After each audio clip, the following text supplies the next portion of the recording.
This video is sponsored by All Powers. Hello. Gosh, it's been a difficult growing season this year so far. And if you're new to gardening, please rest assured this is not an average gardening year, and it can get an awful lot easier. So today I'm going to have a look at some of the things that are going on in the pathways on my garden. I like to have a really wide path so that I can use it putting pots on of things that aren't quite ready to go into the ground yet. And I'm going to share some of the methods that I use for raising new plants free of charge. I'm Liz Zorab, and this is Byther Farm.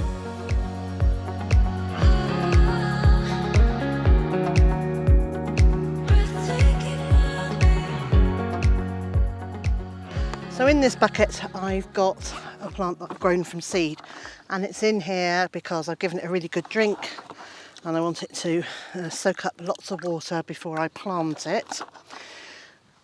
And this is a flower called Nicotiana sylvestris, and it sends up these tall flower stems with really pretty fragrant white flowers on them. And the thing that I like about these is that they fill the area around them with fragrance.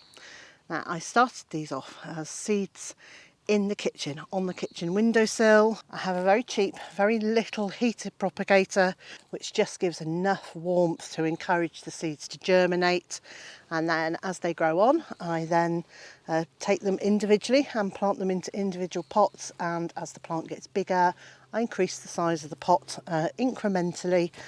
And this year has been an unusual one because I've actually kept them in the polytunnel until they're almost ready to flower. But that's because this year's been a cold one.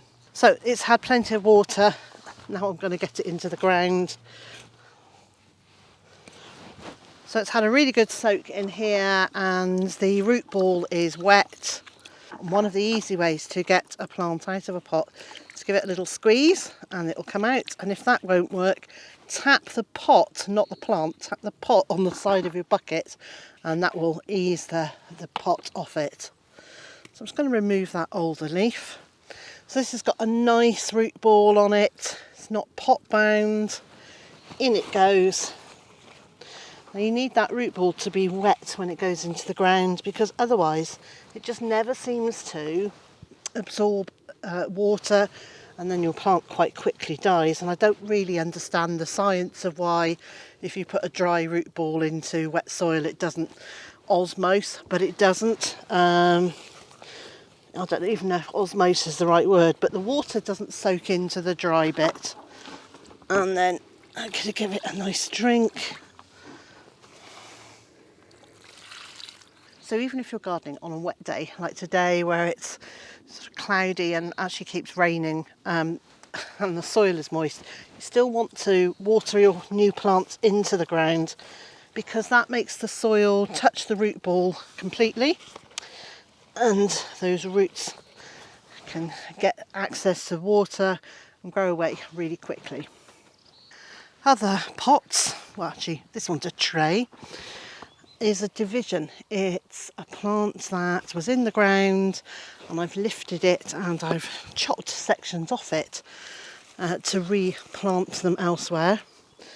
Now I know this seems really drastic, and in many ways it is, but it's a really good way of getting new plants, and you just have to be really brave because it does feel a bit odd putting a spade and chopping straight through. But I think you can see here I've chopped straight down on this one and taken two bits from it and planted those elsewhere in the garden, and this now is waiting to be chopped one more time, and then there'll be two more pieces to go back into the beds.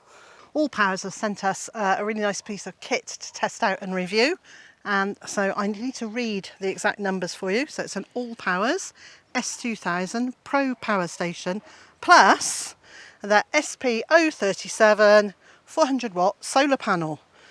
In fact, it's a set of solar panels, but they are portable, aren't they? Yes, they are portable. So they come sort of with a built-in carry case, and then all the wires that you need to attach the solar panels to the battery bank are sort of built in. Yeah, there's like a zip-up pocket like you have on a rucksack or something like that. And then we've got the wires, we're just holding them up off the ground because we're outside and obviously we don't want them to get wet.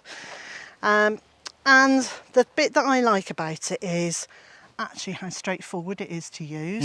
So it's got 4 standard UK 3-pin plugs, 13 amp.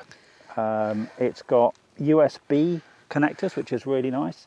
It's got a DC 12 volt connector if you need to connect it to your car. It's a really nice piece of kit, and it's pretty powerful. I mean, It is really powerful. So I had the dehumidifier going in the caravan yesterday. I just plugged that in, and the bit I liked about that is you could immediately see how much power it was drawing, and you can see, you know, how much battery there is left. yeah, and it's going to be a nice piece of kit for you when you're teaching, you're running your courses here. Yes. It's going to be great because I'll be able to run my computer up here and my projector, so I'll actually be able to show film and stuff in here. And recharge batteries on cameras. Yes, and then you're going to be able to recharge all the battery operated Oh yeah, tools. I like being able to use battery operated tools. One of the pains though is that the batteries last sort of 40-45 minutes maybe. I have got spare, I got a spare, but it's, you know, track back down to the house, plug it in, come back out. If it's all here, she can keep me working longer.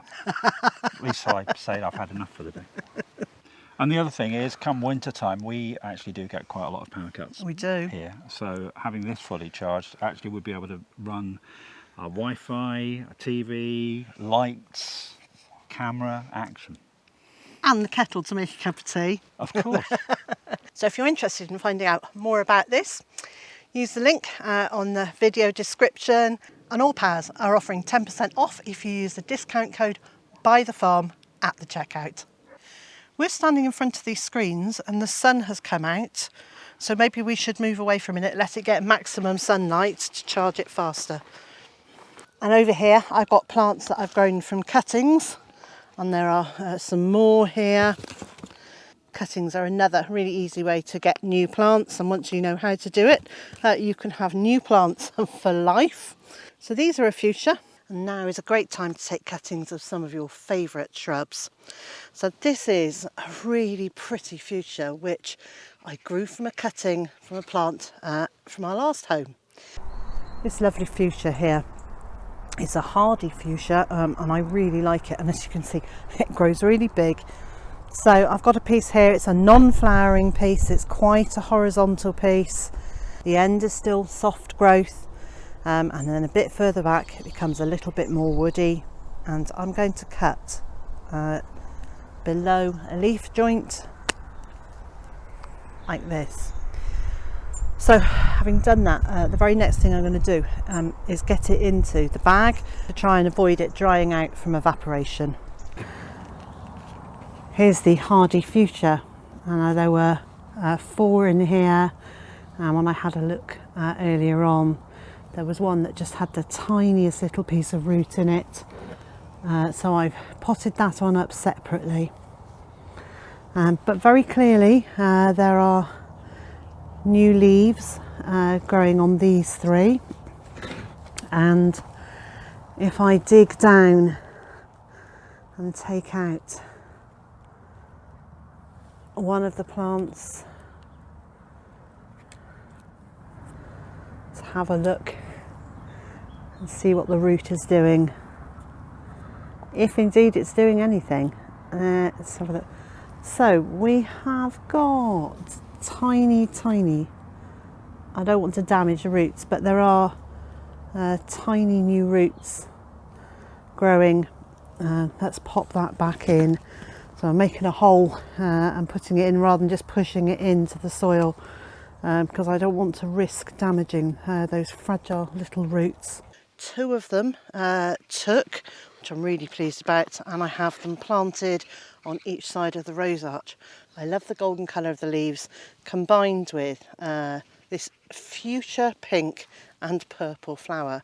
It's also seriously hardy, so it's a really good one for this garden. This is Nepeta, that's a catmint, And this is a blackcurrant mint, and you can see how well this one's doing because it's got lots of roots sticking out the bottom of the pot. And this is a grapevine that I got for free from an old plant by layering, and I'm now going to layer from this plant to show you how I do it. So I just take one of the stems and I place it in a pot of soil or on the ground, whichever is easier. Now, if possible, you want to put a bit where some growth meets a stem, and that needs to make contact with the ground. That's going to give you the best chance of having a new plant. And then you just pin it into the ground or into your pot using either a metal staple, or you can use a stone to hold it down. Both work just as well. I've used both methods and I've had great results.